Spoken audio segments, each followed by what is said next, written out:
Good morning, everyone. My name is Priscilla. My pronouns are she and her, and you are welcomed into this space, Chestnut Hill United Church. We're so glad you're with us, no matter how you're joining us. If you are in the sanctuary, it is warm. There is cold water available and fans strategically placed around, so please move as you see fit. If you're joining us on Zoom, a reminder that closed captioning is available. There's a CC button that would allow you to see the transcript of the words being spoken. We also have an usher, so if you have any accessibility difficulties that we might be able to help you with or tech issues, please send a message to our usher who is showing up as Rebecca John Rose. Becky, thank you for serving in that role today.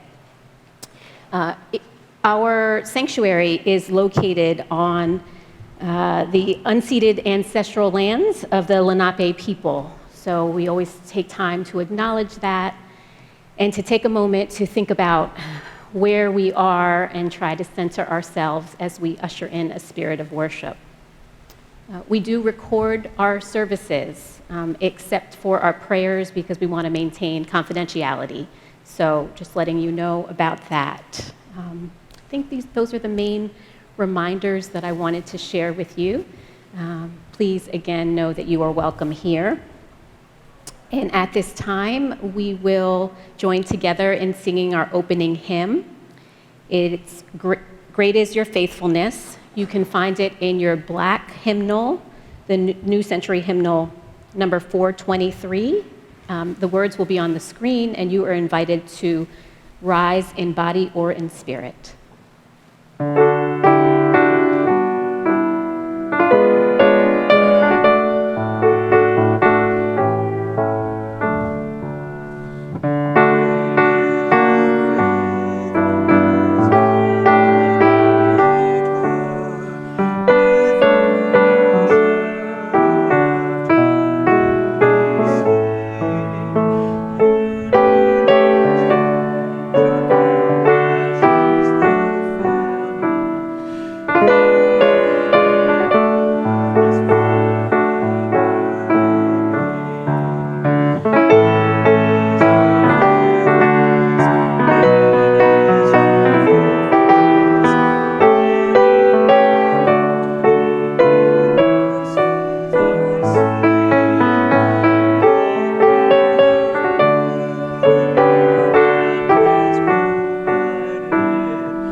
You may be seated.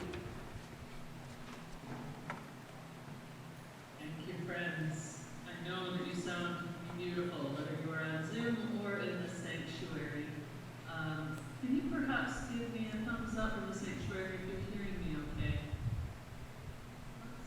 And I just lost you for 1 sec. All right, I can't quite see what's going on there right now, so Priscilla, I'm going to trust that you will interrupt me if my sound is not working at your end. We are looking for 2 volunteers, one in Zoom land and one in the sanctuary, who might like to read our opening sentences. And Priscilla, I don't have a camera right now, so if there's someone in the sanctuary, just go ahead and speak and let me know. Is there anyone on Zoom who would like to be the leader today? Thank you, Ruth. Wonderful. Priscilla, do we have anyone in the sanctuary? I'm looking around. Take her to read the people part. Terry's going to do it. Okay, Priscilla, the sound seems to have dropped significantly. We can barely hear you. Can you hear me now? Somewhat. It's a little faint. And we have lost camera as well. Just take a pause here while we adjust our text settings. It's one of the great gifts of this experiment of truly hybrid worship. There's our camera. Fantastic. And I love that Chestnut Hill does hybrid worship in a much more hybrid way than a lot of churches where both sectors are actively involved. All right. And I think I heard that you have a reader for the people in the sanctuary, so we'll go ahead and read our opening sentences. Priscilla, while that's happening, if you're able to make Becky a co-host, that would be awesome. Go ahead, Ruth, when you're ready. To be human in an aching world is to know our dignity and become people who safeguard the dignity of everything around us. To protect everything may seem like too great a call. But we will not survive without it. Everything should be called by its name. So let justice roll down and twist and juke like a movement. Let it march into your bones, into seas of charred. Wash the earth in justice and watch what rises to the surface. Curses can't breathe underwater. Amen. Amen. Amen, indeed. And those amazing words were brought to us from full Arthur Riley. This pure flesh, spirituality, liberation, and the stories that make us. Friends, we invite you now to join us in our act of praise. God's eye is on the sparrow. It's in the New Century Hymnal number 475, and it's also on the screen.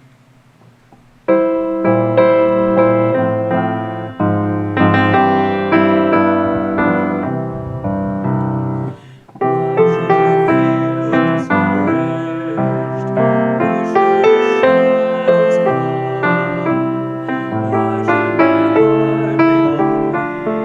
lonely?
intentional Zoom stories with children, but I don't know if the children are here, but if they are, if your grown-ups want to let us know. And Priscilla, you let me know if there are children in the sanctuary. Karen, none in the sanctuary. Okay. I'm just pausing for a sec in case any of our young ones are with us by Zoom today. Aha! Hello, Aaron and Aaron's young one. Good morning. It is so good to see you. I just lost you on my screen. Where did you go? There you are. Okay, I'm going to see if I can spotlight you. There we go. Aaron, I am having morning break. Can you remind me of your little one's name again? Oh, I need to let you unmute. I'm so sorry. That's okay. His name is Linden, like the tree. Oh, Lyndon, it is so good to see you, and you are getting so big. Oh, I feel like each week Lyndon is growing.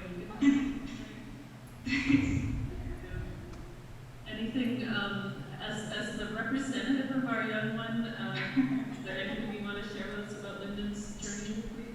Oh, well, we were on vacation in Idaho last week, actually. Yeah, and he was a great traveler, so that was lovely. Awesome, awesome. Lyndon, we are so glad you got to travel this week, and we're so glad you get to be here with us today. Amazing face, and that'll make me smile now. Thank you for letting us spotlight you and for this moment. We're so glad you're here. Thank you. And so, friends, we will move now into our announcements. And these are in your bulletin, as well as in the electronic order of service that Priscilla sent out. We have lots of good stuff today. Thanks, first of all, to our worship team and volunteers this morning. Faith Kaiser on tech, Palmer Williams on camera, Becky Jamros serving at least double duty, doing online reading and ushering, and Tiny Malcolm, our musician, and John Mack singing for us today. You're invited to share part of your story in another congregational panel discussion on August 21st.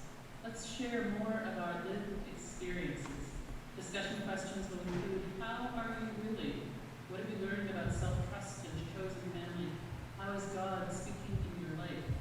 You can reach out to Priscilla or to me if you want to be part of this experience. Participants can be in the sanctuary or join remotely. Do you have a good singing voice? If you plan to attend church in person on August, and if you're willing to lead songs like John is doing today with a microphone, please let us know. This really enhances the experience for Zoom participants and just helps us connect to the music that much more. If you are traveling this summer, it's never too early to start collecting your water for Water Sunday on September 11th. It's going to be here before we know it.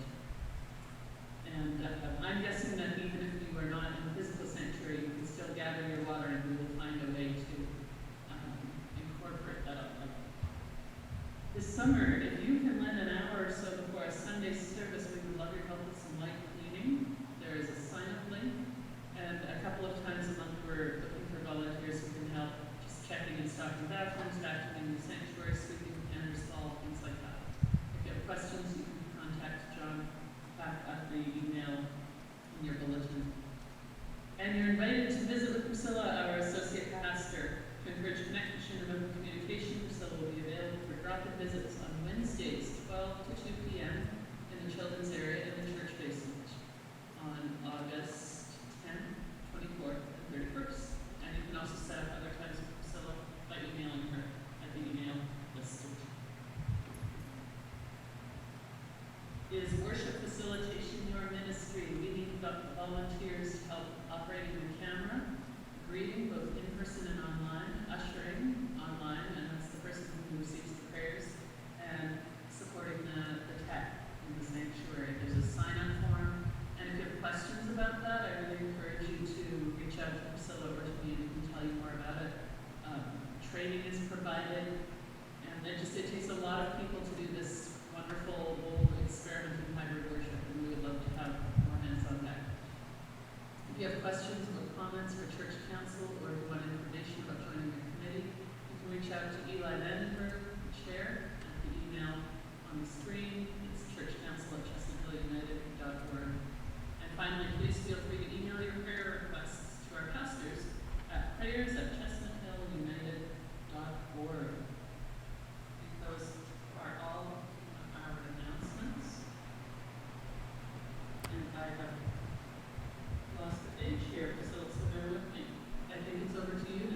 Yes, thank you so much, Care.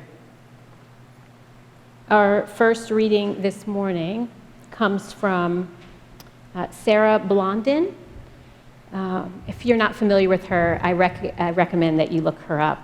She's famous for her audio meditations. She has a great writing style, but also a great delivery. The book is called Heart-Minded: How to Hold Yourself and Others in Love. And the short meditation that I'll be reading is called Sitting and Staying. And since it's a meditation, it invites you to close your eyes and breathe, and you should do that if that feels good to you, and you can ignore that if it's not right for you. I'd like you to close your eyes now and bring all your attention to your breath, letting it gift you peace. Being quiet. Picture raindrops falling onto your face, each drop of water bringing life to your earth, your body.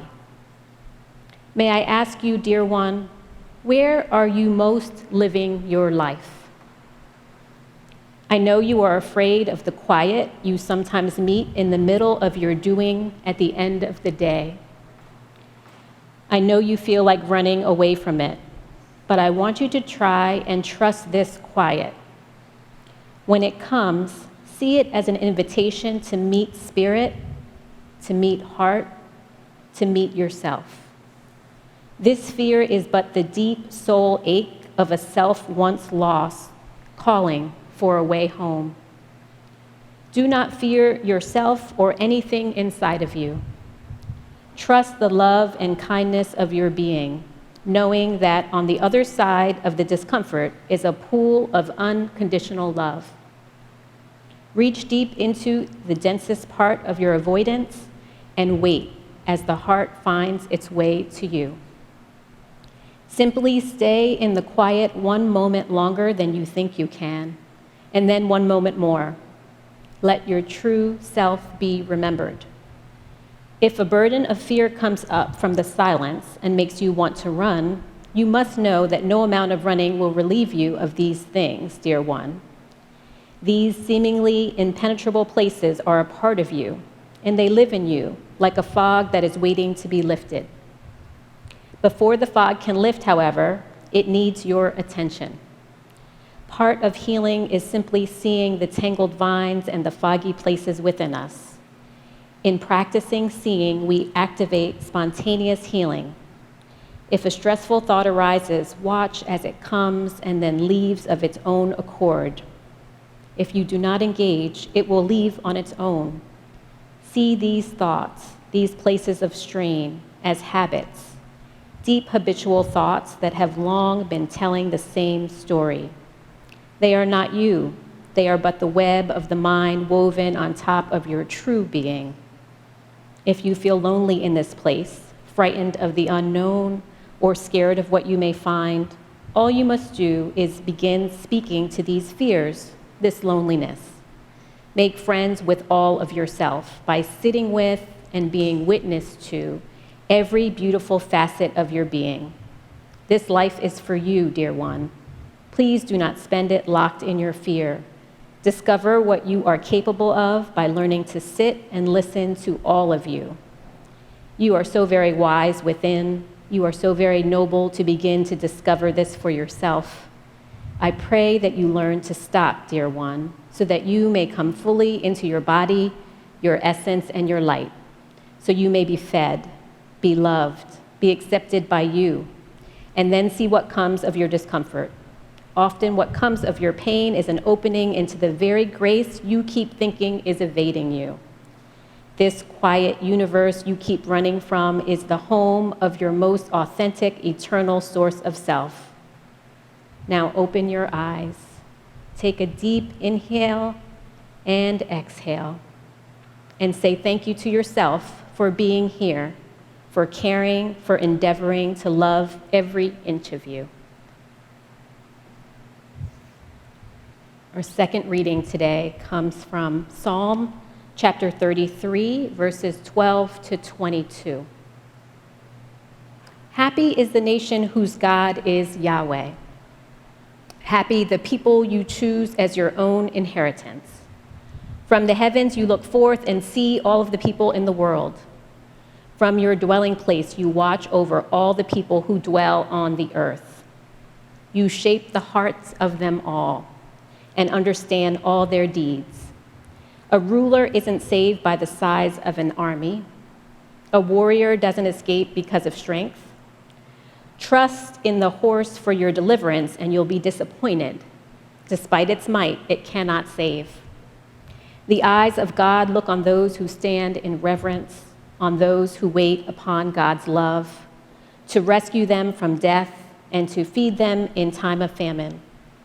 And so we wait for God, or some translations say, our soul waits for God, our help and our shield. For in you our hearts find joy. We put our trust in your holy name. May your love be upon us as we place all our hope in you. In preparation for today's sermon, I read all the options of biblical passages that make up the lectionary for this Sunday, as I usually do. And the thread that held the individual text together was waiting on God. And I got to thinking about my recent discovery of just how very much I hate waiting. I thought I was a relatively patient person. I tend to be comfortable playing the long game and taking things at my own pace. This would be the time to admit that my husband Aaron's loving nickname for me is Molasses. But on a recent trip abroad, my impatient nature revealed itself. We were visiting our oldest daughter, who just completed her freshman year in college in Prague in the Czech Republic. We ordered and ate a wonderful meal at a restaurant, and at the end of the meal, our server was nowhere to be found. We waited, and then we waited some more. Soon, we had been there longer post-meal than it took us to order, be served, and eat our food. We were eventually able to get her attention, and she seemed genuinely confused that we were ready to leave. And this scenario kept playing itself out at every restaurant we went to. Apparently, lingering at restaurants is a thing, but not for this impatient American who is usually ready to move on to the next thing. I learned a valuable lesson about myself on that trip that had eluded me until I left the everyday routine and familiarity of my cultural context. And so I want us to turn our attention to the theme of waiting. I'd like to suggest some practices that we might take up as we wait on God. This will be a two-part sermon series. I'll share some practices today and share some others in next week's sermon. Let's think about it the way we think of tailgating. With tailgating, you show up for a worthy, anticipated event, but you turn the waiting itself into a worthwhile event all its own. The first thing we might consider a worthy endeavor as we wait on God is the practice of self-trust, which goes hand in hand with self-compassion. I recently heard Adrienne Marie Brown say that regardless of your relationship status, we are each our own primary partner. This is a simple, straightforward idea, but what would it mean to regard ourselves as such to the degree that we put ourselves rather than others on a pedestal? If we could have a fraction of the esteem for ourselves that God has for us, we'd be on to something, as we recall whose image we were created in. And when our inner voice turns ugly, as it is wont to do, we can counter it by reading love notes written to us by authors and prophets, both contemporary and long gone. You can even do an exercise that I found myself doing this week. Write a letter to yourself from God. It will help you summarize the messages you've been discerning, and it will make you feel good to allow the God inside of you to pour out so much love for you on what once was a blank page. Self-trust is hard. Self-trust is normally the first casualty of failure or mistakes. We stop trusting ourselves when we hurt others, get hurt, feel shame, or question our worth. We've been taught that our assessments about the world and ourselves are incorrect, that we can't be trusted, that we won't be believed. And as a result, we have a tendency to second-guess ourselves. In moments of doubt, we can turn to ancient wisdom. Lojong is a series of essential Mahayanan Buddhist teachings that were distilled into slogans by a Tibetan luminary in the 12th century. One of the slogans goes like this: "Of the two witnesses, trust the principal one." The two witnesses the slogan refers to are ourselves and other people. Our own perspective is the principal one. That is not to say that we should ignore feedback and outside opinions. It's to say that if we are cultivating love and listening to and learning about ourselves and each other, that we can begin to trust our felt sense of things. And we don't always have to rely on the opinions of others to know what to do. We can begin to trust our own perception and hold it in the highest regard as we trust that the Spirit leads us to our felt sense of things when we do the work of discernment by simply paying attention. I say simply, but it's really not that simple to pay attention, but it's a beautiful invitation. And sometimes we do it accidentally, and sometimes we do it with effort, but it always pays off. All we need is already inside of us, and we don't have to do anything to earn the favor of God. Over time, enough reflection leads to the confidence that there is nothing in our heart or experience that we need to fear or turn away from. We can make friends with ourselves and mine any experience for the wisdom that allows us to grow and change. The second practice we might consider as we wait is finding sanctuary in community. I feel a little bit like I'm preaching to the choir when I say that to this community, but it's still an important reminder. Audre Lorde said, "Without community, there is no liberation. There is no promised land without a multitude. We think we can get there alone, but who's going to drink all that milk and honey with you?" A sanctuary is a place of refuge or safety. Kate Johnson, the author of Radical Friendship, describes it this way: "The cultural sanctuaries that I belong to have essential spaces of communion and ease, where I can access learning, process harm, and relax. They are spaces where those who share common experiences of oppression can practice freedom together, even in otherwise unfree places. Of course, these spaces aren't perfect. Sometimes there's disharmony due to drama or shade, and sometimes we're confronted with the tender truth that not one identity marker, not even the longest hyphenated combination, can ever really encompass all of who we are. And yet, when suffering or harm arises within a cultural sanctuary, we don't have the pressure of trying to address it under the harmful paradigms of the dominant culture, because we know that the question isn't whether systems of oppression are playing out in our relationships, but rather, how are the systems of oppression playing out in our relationships? We need to grow our capacity to be with this discomfort of owning up to our power and occasionally realizing we've wielded it in ways that we didn't mean to. Having access to such a sanctuary bolsters our spirits so we can endure the sometimes harsh conditions we encounter outside of it. 1 Peter 2, verse 9 says, "But you are a chosen generation, a royal priesthood, a consecrated nation, a peculiar people, set apart to sing the praises of the one who called you out of the darkness into the wonderful divine light." As we bring our attention to community, it serves us well to keep Kara's sermon from a few weeks ago in mind. Do you need to ask someone to have your back, maybe in a particular way? Often, having someone's back means simply listening. Do you need to ask someone to be present for you, or how you can be present for them? Kara has invited us to respond to those questions by sending him a few sentences or two in an email. He's going to put his email in the chat as a reminder that you are invited to reach out in answer to those prompts. In a book called The Good and Beautiful Community, James Bryan Smith points out that in some ways, the behavior of those who claim to be following Christ is not much different than those who do not. Christians are not always different, but we ought to be, and we often are. Let's live into the peculiarity, the distinctiveness that God calls us to.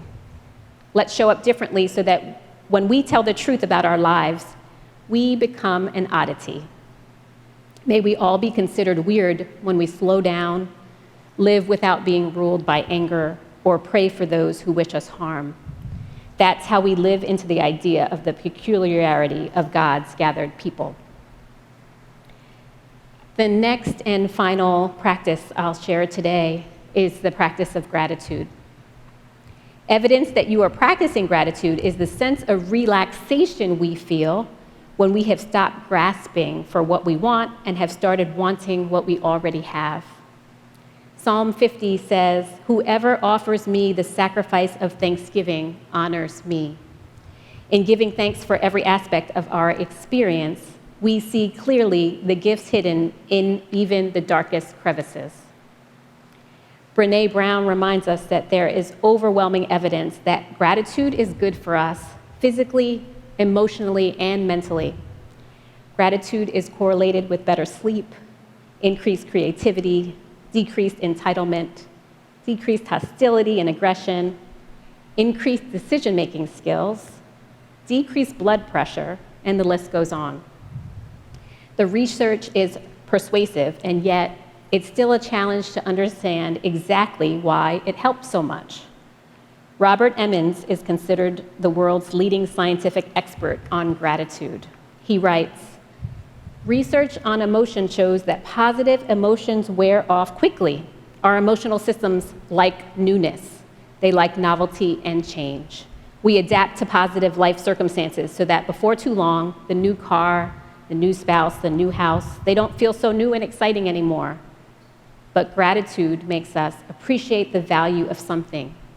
We extract more benefits from it. We're less likely to take it for granted. In effect, gratitude allows us to participate more in life. We notice the positives more, and that magnifies the pleasures you get from life. Instead of adapting to goodness, we celebrate goodness. We spend so much time watching things, movies, computer screens, sports, but with gratitude, we become greater participants in our own lives as opposed to spectators. So in summary, today we explored 3 practices that are worth our attention as our souls wait on God. And none of them are easy. We talked about the work of self-trust and self-compassion. We explored what it means to find sanctuary in community. The difficulty here is that community building requires us to give of our most valuable resource, our time. And being in community involves being vulnerable in all the ways we are when we let people get close.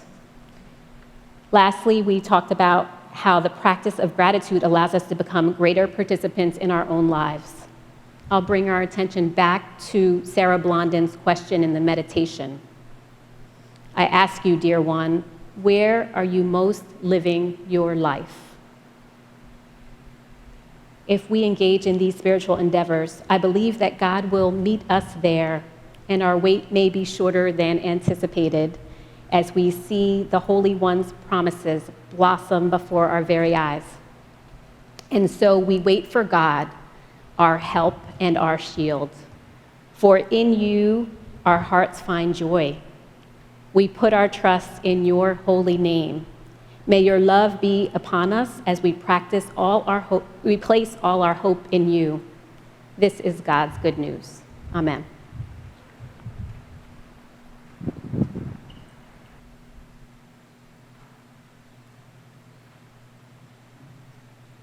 God's good news indeed. Thank you, Priscilla. And so, friends, we are moving into our time of community prayers now. And as our sung prayer response today will be listen, listen. Words are on the screen.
invite you to lean into the community that Priscilla spoke of just now, and to take this as an opportunity to share the joys, concerns, sorrows that you'd like to lift up in community prayer. There'll be someone in the sanctuary with a microphone, and for those of us in Zoom, you can either put your request in the chat, and Becky will read that out to us, or you can raise your virtual or your physical hand, and Becky will follow me.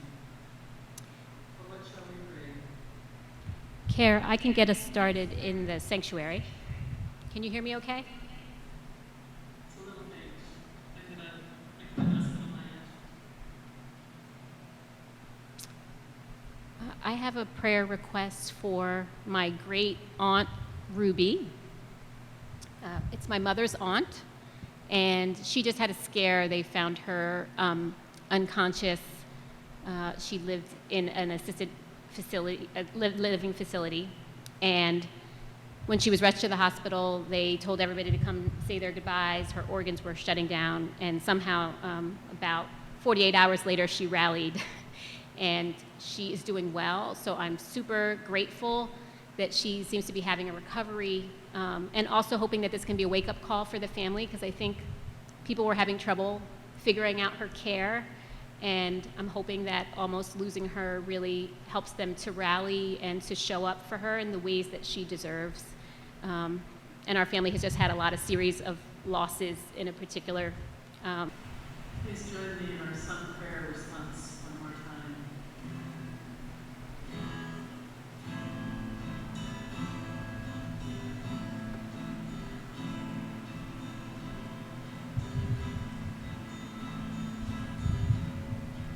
Listen, listen, listen to my heart song. Listen, listen, listen to my heart song. I will never forget you. I will never forsake you. I will never forget you. I will never forsake you. Listen, listen, listen to my heart song.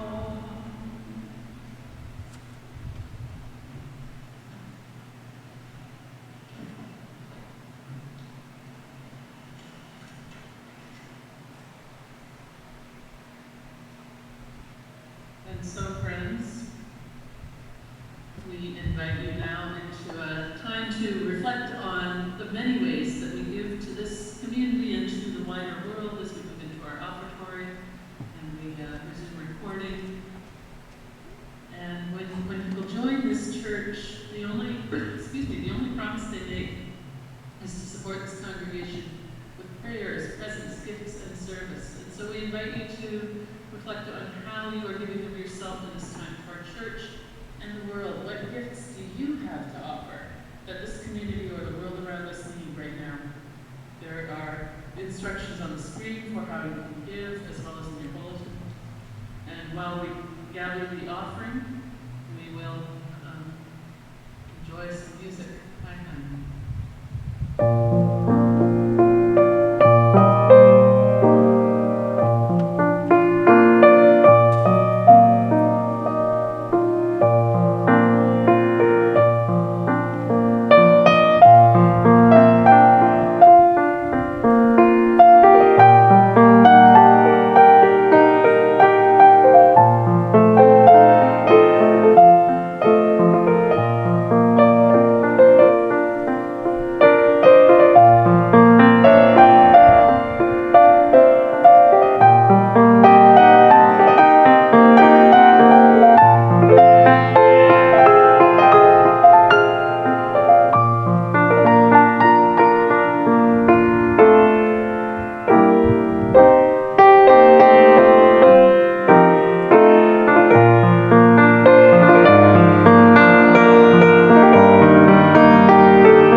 you probably can't see it from where you're sitting, but there are so many of us on Zoom that are just, and I suspect in the sanctuary, who are just so ministered to by your music. Thank you.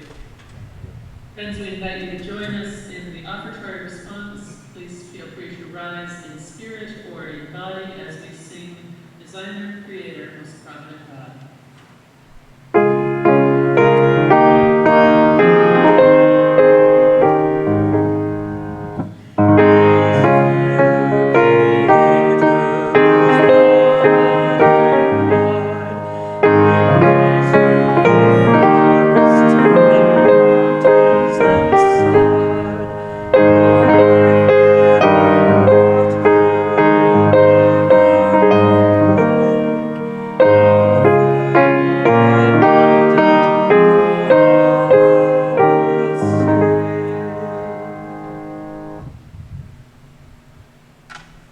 And friends, if you'd like to remain arisen, if that's grammatically correct, we will sing together our closing hymn, Go Light Your World.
Friends, as you go forth from this virtual or physical sanctuary, may you know that God is indeed writing a love letter to you every day as you wait on God, as you lean into those practices of trusting yourself, of building community, and of practicing gratitude. May you know that you do none of this on your own, that God is with